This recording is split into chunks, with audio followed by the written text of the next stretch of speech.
Hey guys, Rochelle here with Amethyst Ascension. If you are new here, welcome. And if you are returning, thank you so much for joining me again. So today I have a really very cool deck that I want to show you. So this was sent to me for review and showing on my channel. This is something that has not been, I believe, really shown a whole lot in the community. People are not talking about it as much. So I'm just like kind of surprised. I think this came out a year ago, maybe. Let me see what this says. Okay, that's about a special card. Okay, so this was sent to me by one of the creators or owners of this particular company, and it can be found on www.kalat, that's KALAT.world. So, which I will show you. I think there's a card in here that shows it. Yeah. Kalat World. And here's the other information. They have a website that you can go to, Facebook group as well.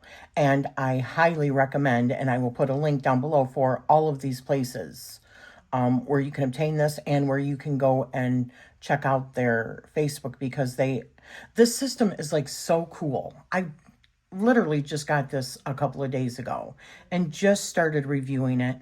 I did a spread already with it, but I've still got there's just so much to that spread and more, which I'm going to show you in this video. But that's the name of the Facebook group, Kalat Library. Go and check it out, because they do like the different pairings and stuff like that and show examples in the group, and it's very cool. I just joined it yesterday. So this is something that was sent to me. I want to read this to you as part of it, which I think is really cool. It says, this energy card is charged. Oh, as a token of appreciation, I added this Salt Witch energy card. So it's a Salt Witch energy card. This energy card is charged in the light of the full moon, and it will give a silver lining to the everyday things in your life. From this angle, you will experience that everything will seem to go easier, or things might inspire you more. This way, you get more energy and a much lighter view on life. I also charged the card myself, and this effect is purifying like the salt of the Salt Witch. It will take away the negative charge and the heaviness of things, and once again, the side effect will be noticeable as a light, airy flow of more energy. So to charge the card yourself at home, you can put it in the light of the full moon overnight, which is going to be tonight. And to rid the card of negative energy, you can just put it in some salt overnight. You don't have to do this often, because I work with a powerful source of energy. Right on. Regards, Dennis Kalat. Or Kalat. I'm not exactly sure how this is pronounced. I don't know if it's Kalat or Calais. I'm not sure. But let's get into it. So this is what the box looks like. The box is beautiful. Absolutely beautiful. I mean, it matches, does it not? This is like my aesthetic right here. So it says, entering the world of Kalat, this beautiful box contains 52 oracle cards and 3 bonus cards that offer many new unique ways of laying cards. For this deck, Dutch-Swiss medium Dennis Kalat combined forces with Illustrator Inge Laan. Both are proud to present this deck of Kalat cards. These cards whisper a slightly dark fairy tale situated in the Scandinavian kingdom of Kalat.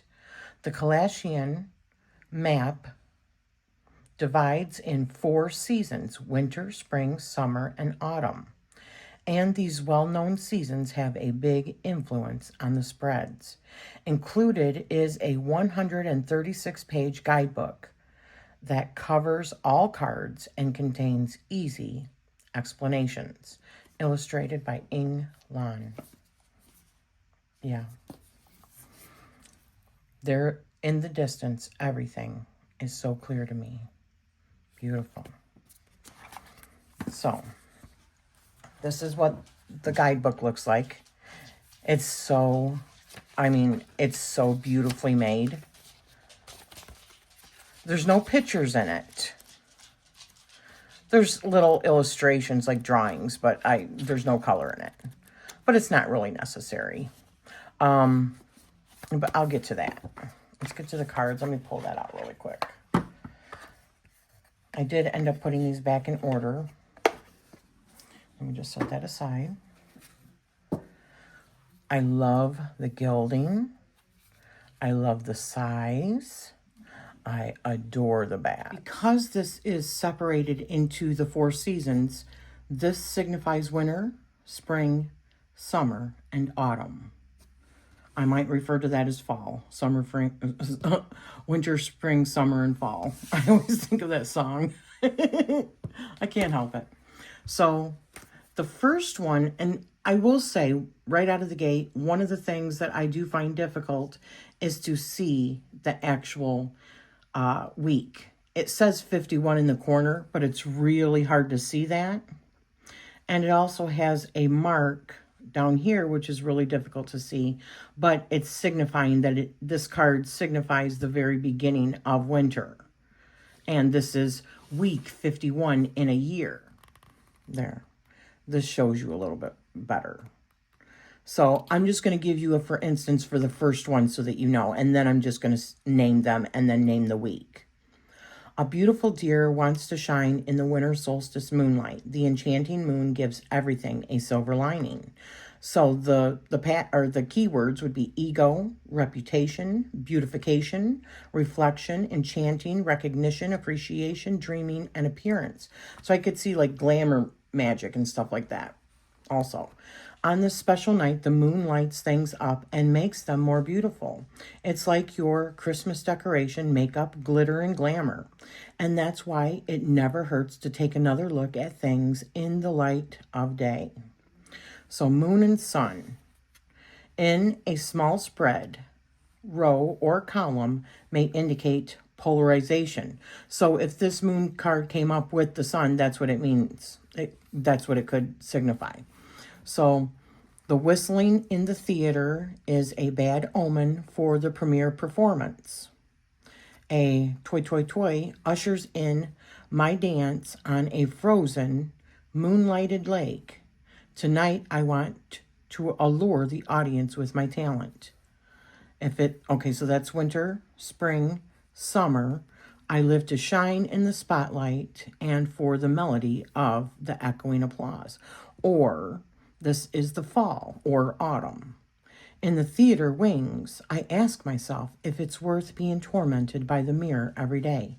Maybe this was my swan song.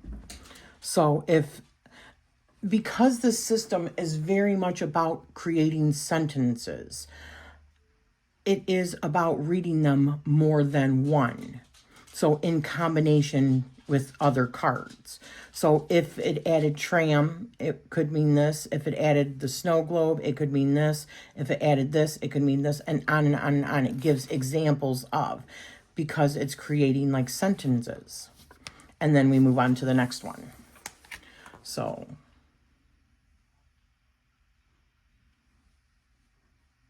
this one was moon, and it was week 51.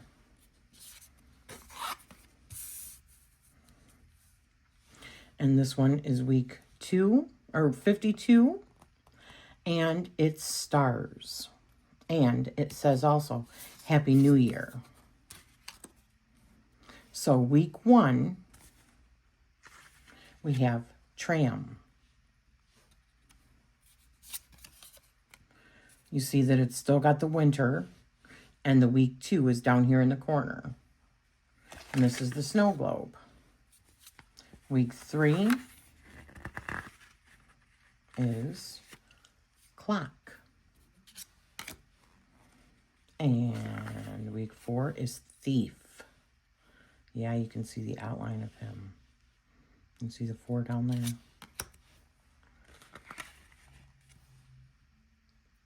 We've got bridge. And this little thing right here in the bottom, you can see it there. The 1 that signifies the middle of winter. Because these are each week's 52 cards, because there's 52 weeks in a year, right? Which also follows a seasonal system. So then on the 6th one, we have Queen. And this one was bridge. Did I say bridge?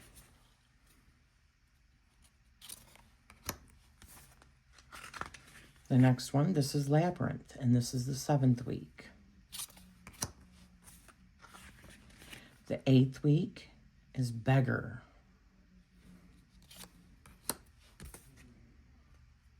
This feels like kind of a mixture between like Lenormand and also like gypsy cards or like fortune telling cards.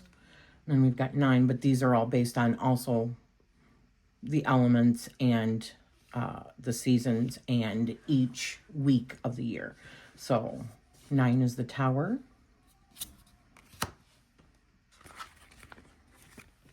10 is Ring. And this little swish, because there's 3 swishes, one that goes this way, one in the center, and one that way. So the one that goes this way is considered the beginning of a season. The one that's straight up and down is the middle of the season, and the one that's aimed this way is the end of the season. And so here we have for the 11th card and the end, or the 11th week, and the end of the winter season, we have Heart. Now we move into the beginning of spring with our week number 12, and it is spring. Or no, it talks about spring. Okay. You have a whole part, a whole 2 pages about spring, just like you have a whole 2 pages about winter. Sorry, because I'm so close. So then we move on to the 12th card and the beginning of spring, 12th week with Flowers. And then we've got the 13th card, or 13th week, which is Cocoon. Then we've got our 3rd one, which is Hulda. I'm sorry, our 14th week is Hulda. And our 15th week is Crossroads. These are just absolutely stunning cards. I love the size. I love everything. I love the finish. They're just beautiful. So Askling of the Past is 16. Let me read that really quick to you. We see a mythical creature who is half human and half tree. It's an ash tree. In a distant past, this English word is derived from the ancient Galatian word Estreia, later extray. I'm sure I am not even saying those correctly. This creature answers questions about the past and future, and it's called an askling. English asking is derived from ashling. Noun, suffix, ending, ling, equals one connected with. This card represents the querent when the question is about the past. It can also represent anyone else in the querent's past life. The querent's past, a person, so a person in the querent's past life, and history, old, old-fashioned, previous, ancient, and former is what that signifies.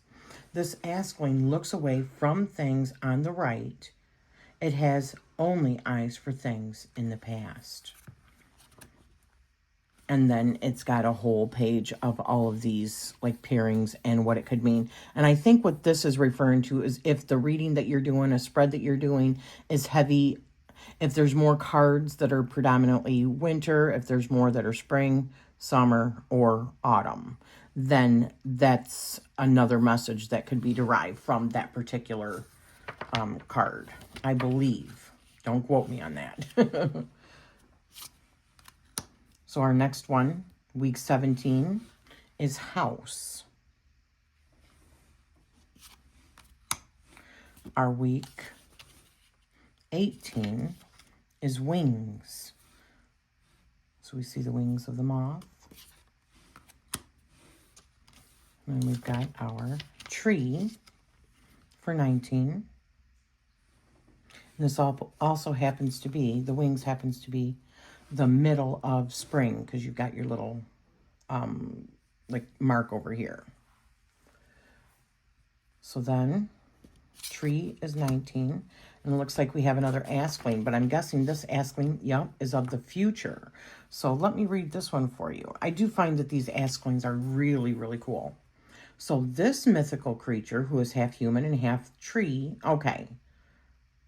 So I don't have to go through all that information again. It just says that the askling cards are the only two cards that can be read in two directions. The side that they look at and also the side that they look away from. Therefore, they can give us a lot of information. Yeah, they're very much directional cards. So this card represents the current when the question is about the present or future. It also represents anyone else in the current's life or future life. The current, present or future, or a person in the current's life. So now this one represents now, present, future, new, next, and upcoming. Very cool. So then we have our next one, which is dice. Those are pretty, pretty dice. And that's week 21. We've got week 22 with key. Beautiful. Man, this is such a gorgeous deck. Then we've got 23. Week 23 with well. And we've got our week 24 here, which is Traveler, which I love that. Traveler's Wagon. And it is the last of spring. It's the end of spring card. So then we move into summer, and there is a whole 2-page write-up on summer. And then so for our week 25, we have sun. This is the sun. This indicates summer. And we've got a mark down here for the beginning of summer, or it should be down there. Yeah, I don't easily see it. Oh, yeah, I do see it. Okay, I just thought that was something else. There it is. Week 25, there it is, and it's sun. Then for week 26, we have hive. Week 27, we have coins.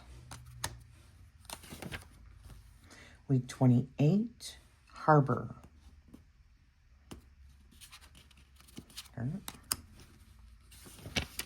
Letter in week 29.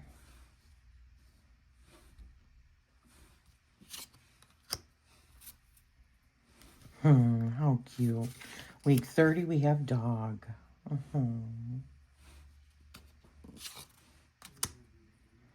And for 31, we have,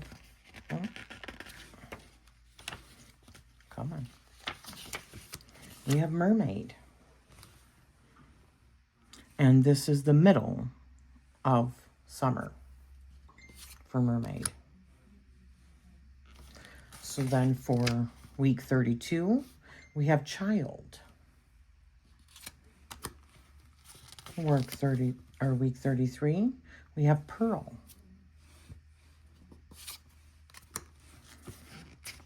Week 34, we have wave.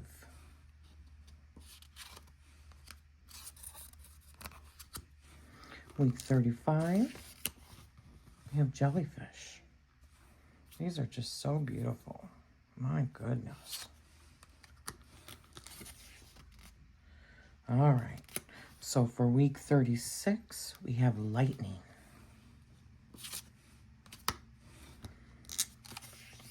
Week 37, we have Lighthouse.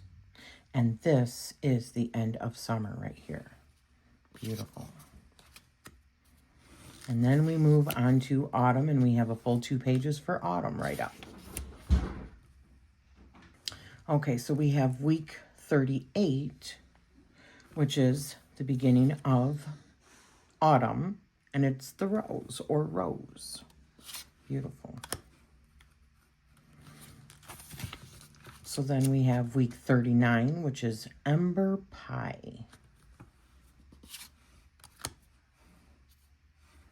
So we have week 40, which is Library.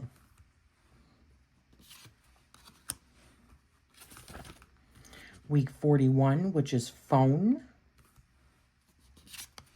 Beautiful. We have week 42, and I'm going to do a sample reading also, guys, which is Ghost. At least the best to my ability.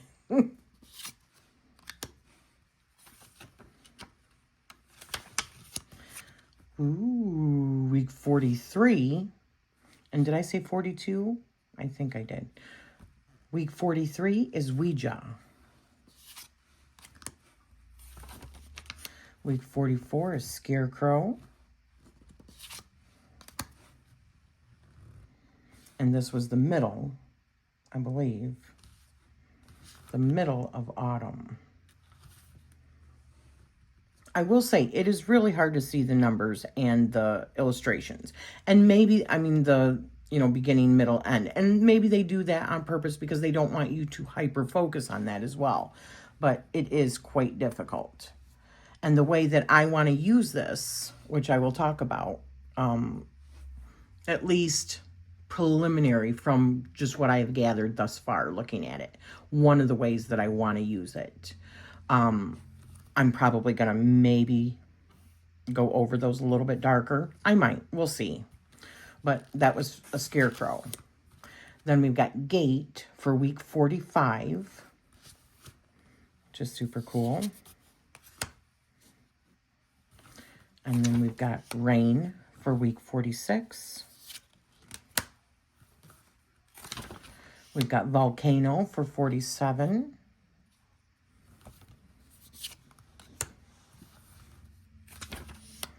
We've got King for 48. And that is autumn up there. Week 49, we've got Twilight.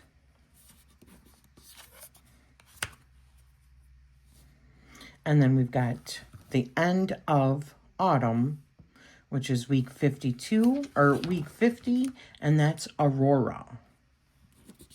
Then we have these special cards also that are included in the deck. And let me read about those to you really quick. They're called mirror cards. Yes, the mirror cards. So, the 3 mirror cards are an extra bonus in this box. They can be used in a reading if you have a question about a deceased person, child, or animal. So here is the adult, the child, and the animal.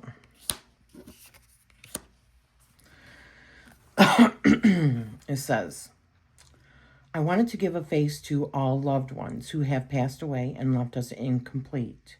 We see them in the mirror because they are a part of us forever.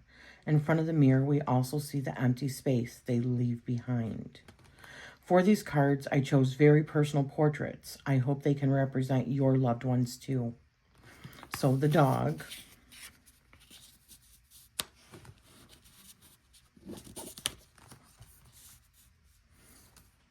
The dog is my first dog, Ina. She died age 14. She was a true Cairn Terrier. Her stubbornness made me laugh and is what I miss most. You see it in her face. Let's look closer at that beautiful face. That's so sweet. And the next card, The child is my Aunt Heidi. She died at the age of 4. For me, this card is also a gift to my mother and her siblings. Now they have this card as a small memory to their little sister.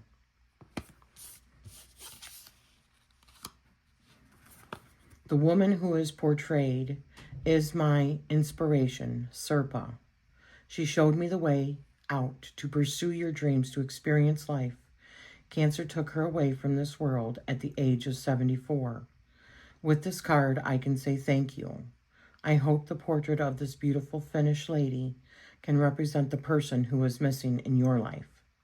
After laying the Kalat cards on the table of seasons, you can put your mirror card on top of the card that lies on the house of the ghost in the table of seasons, which I will get to that.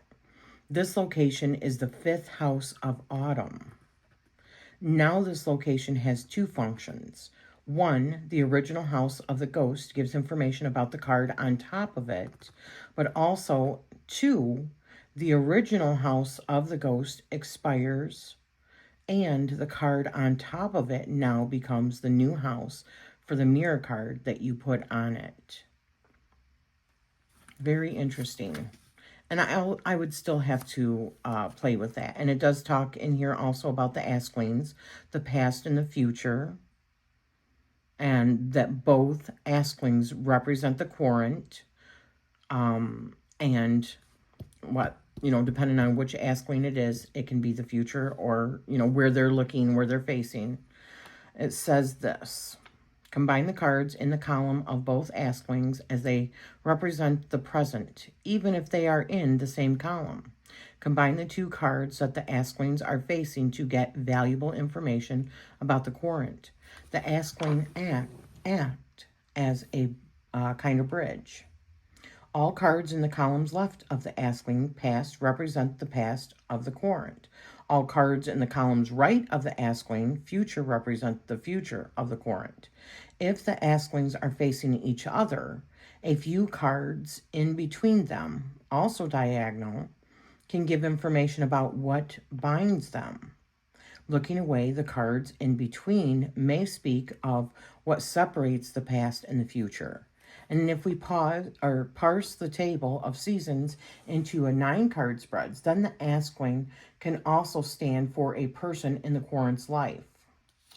A note about gender in here. Askling cards have no gender but represent the Querent or someone in their life.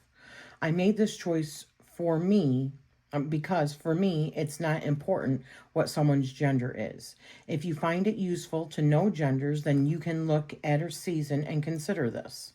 Maybe spring has more masculine energy, focused on future goals, starting things, making adjustments along the way, believing that everything will be fine. Maybe autumn has more feminine energy, based on past experiences, going through all possible scenarios, how to deal with them, making predictions about the outcome. And feminine and / masculine energy is not the same as gender. That's why I mainly look at the surrounding character cards or the houses to know who we are talking about. Okay, so I do want to show you, let me move this out of the way just for a second. This is a copy of what the seasonal houses would look like. So I thought this would be really cool because essentially there's 52 cards, right? And this is where our January 1st would be, right? But our winter solstice is here. So that's the beginning of winter. So winter, spring, summer, fall. Beginning, middle, end of each one of those as well. Because it's seasonal. Which you could also see as elemental, but seasons have various elements, I do think. But they can also be predominantly elemental based on how you use that element also, which I find wonderful. Okay, for starters, oops, I'm just going to shuffle these right quick. I don't think I would ruffle these. I don't think so. I mean, they're hard.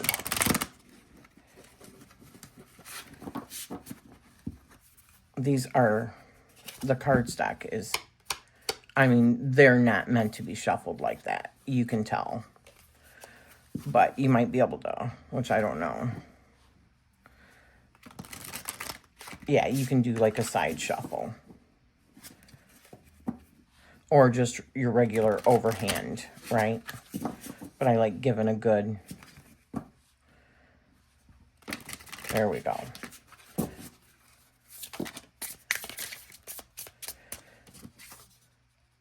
So, I'm just going to give you an example of the 9 card that it talks about. I don't really have a question, so I'm not going to do that. But I will say you can fan them out if you want, or like what I do, just ask the question and then knowing what the placement is, like card 1, blah, blah, blah, blah, or just, you know, ask your question and then your higher self is going to know that you're doing the 9 card, because the 9 card means various things. And then you just, you know, lay them out. But one of the things that they suggest is just going like this. And then, which is what we'll do. We'll go 1, 2, 3, 4, 5, 6, 7, come on, 8, and we'll do 9 over here. All right, let's put these away, or put them off to the side.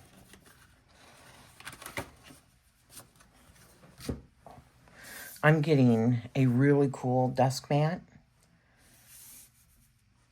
but I was talking with Antoinette, and she helped me actually decide on a desk mat. It's going to be like black charcoal, and it's got a map, a world map on it, which is really cool because I love maps so much.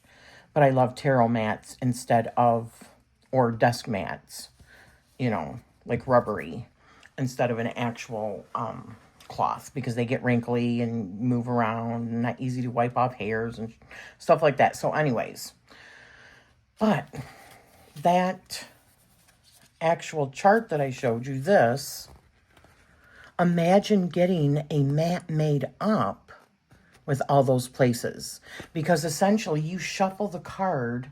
This is like a major reading, okay? You shuffle all your cards and then you lay them out just like that, and each one of these represents a different house, meaning based on what the actual, it's like the houses in astrology.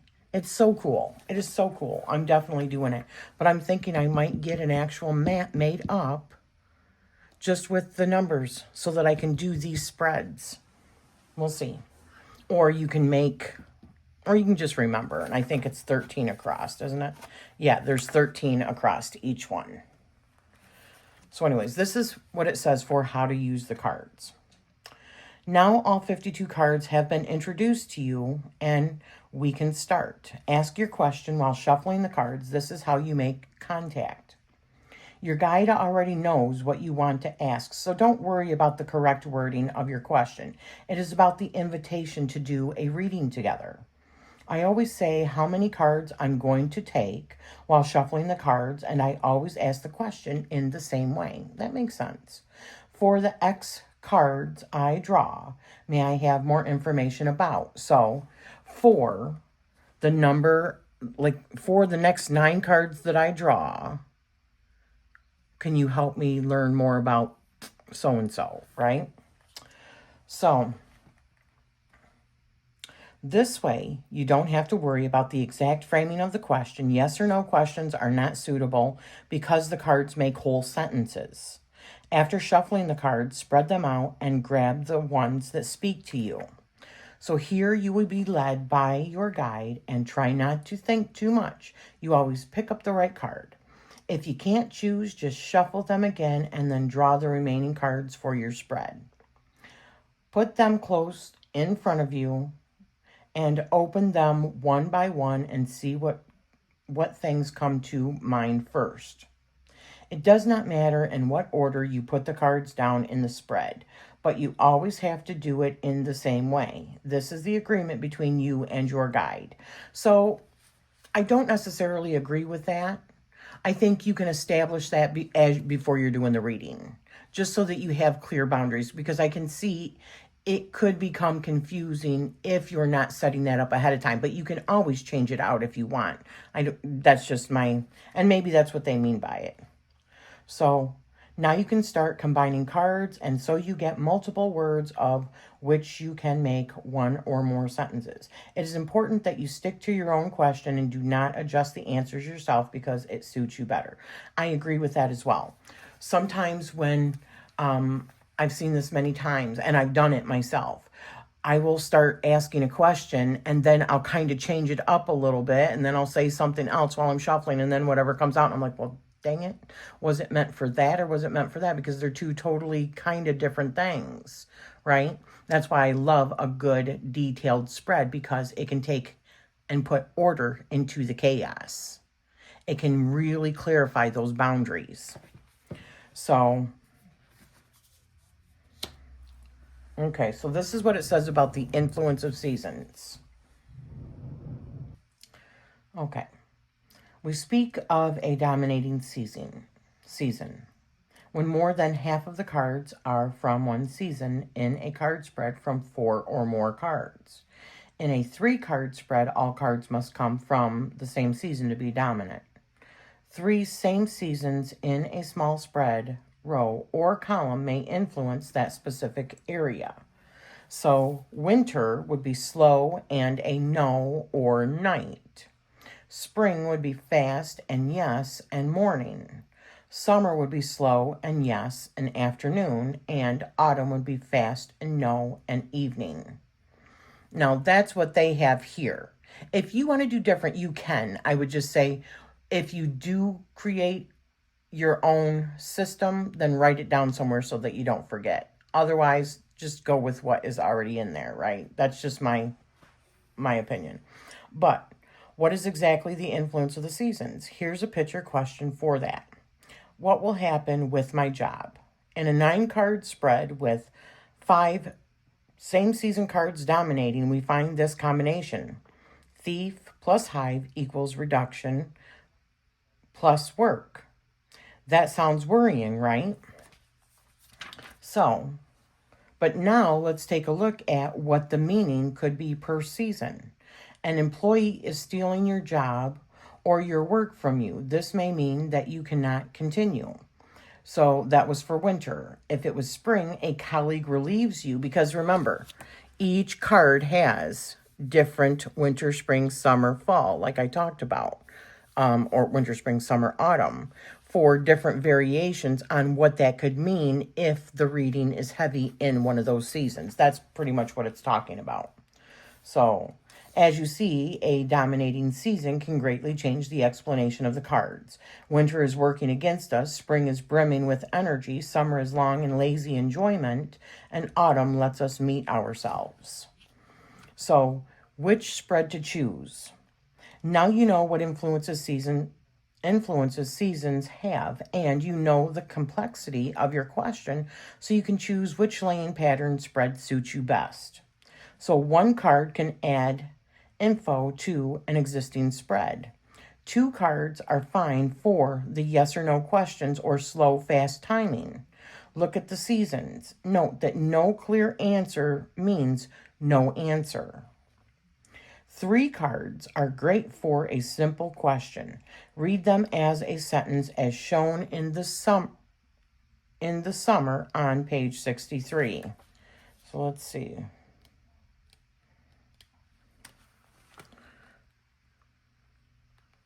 Oh, okay.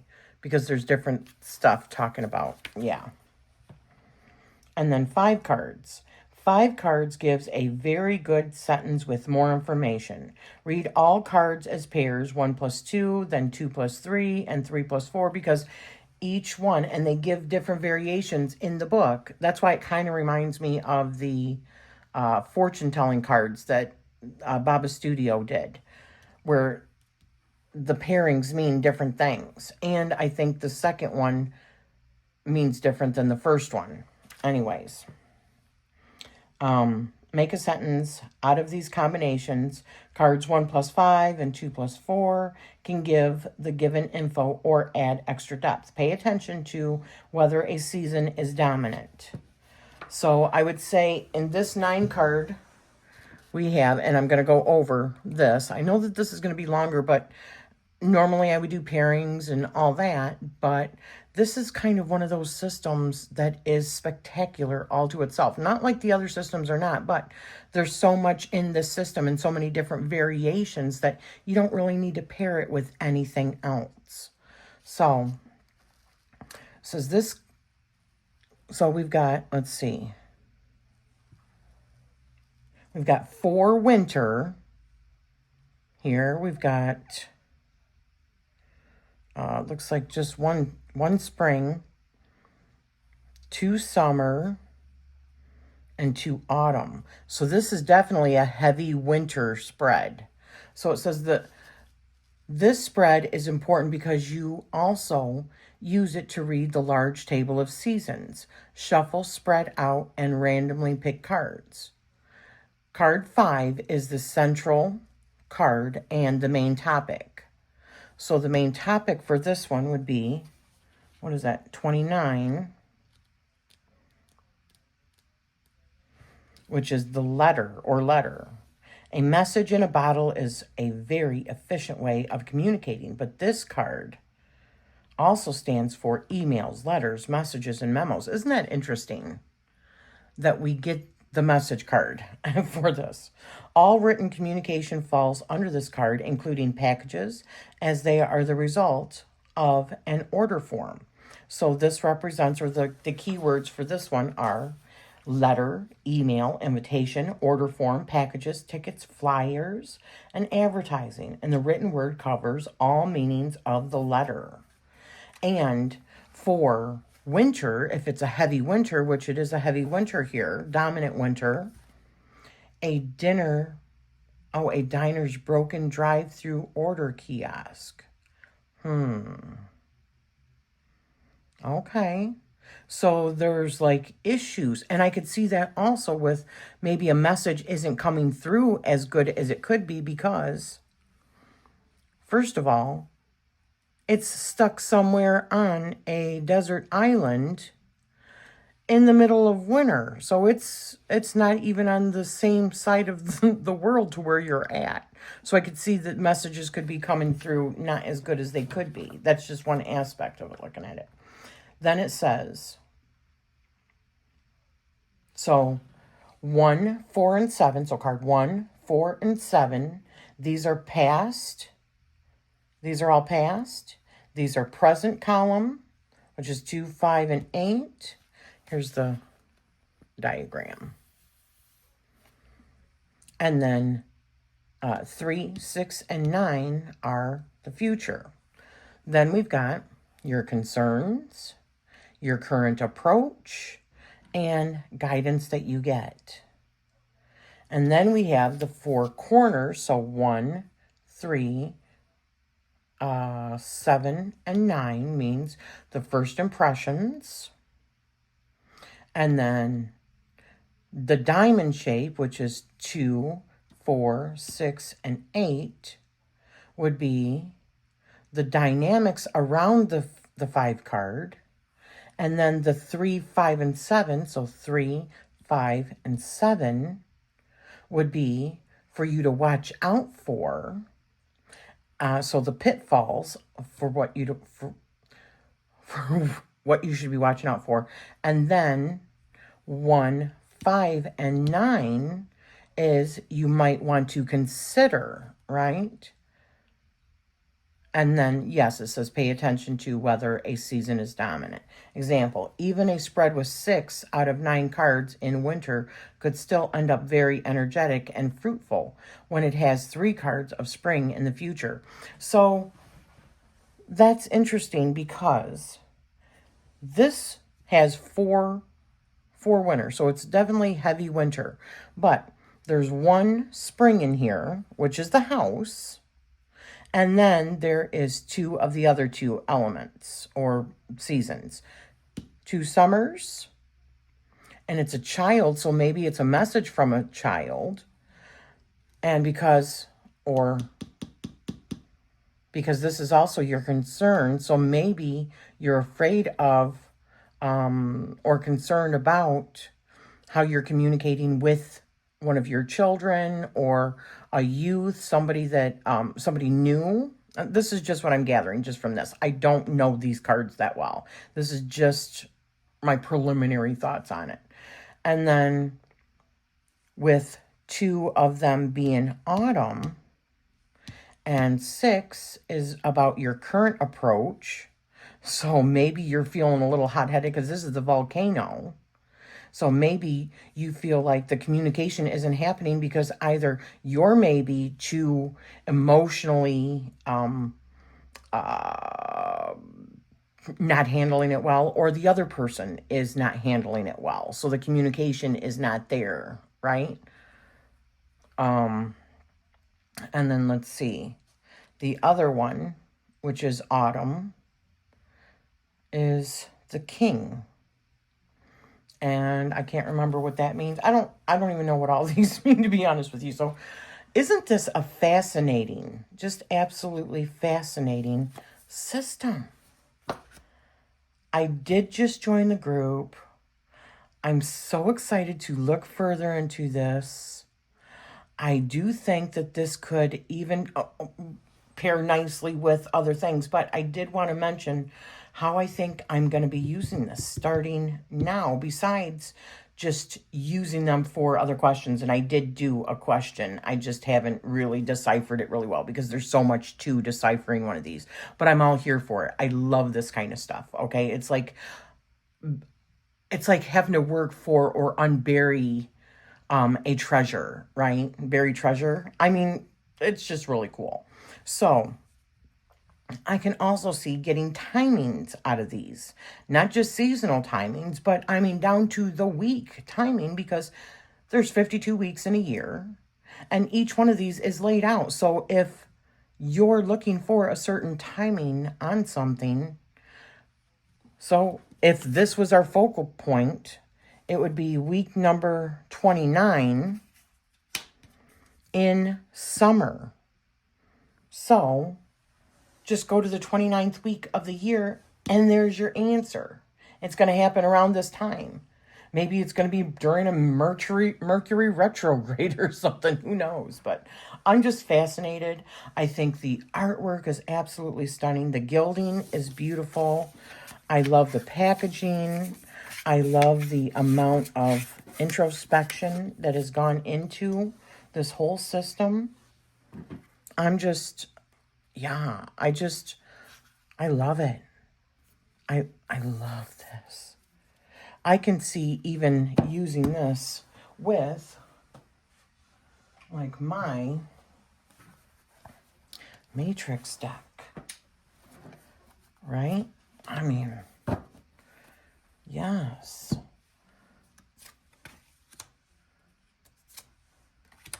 For even more introspection.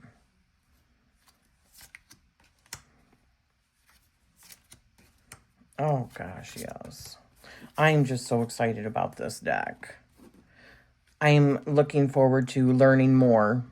I will say, because it is a lot, the system itself is a lot, I'm just going to be digging in and just using. I can't see me memorizing this anytime soon. So this is also like a little treasure book, right? You know, X marks the spot kind of thing. It's got all the secrets right here. But that's part of the fun of it, is decoding like the secrets. So it's almost like making a game out of doing divination, right? It's super cool. I just love it. I am so here for this. So I would love to know your thoughts down below. I'm going to be putting down below the links to the Facebook group, the website, and where you can get this particular deck. And if there's any other materials that go along with it. Okay? So thank you so much for spending this time with me. And I am sending you love always.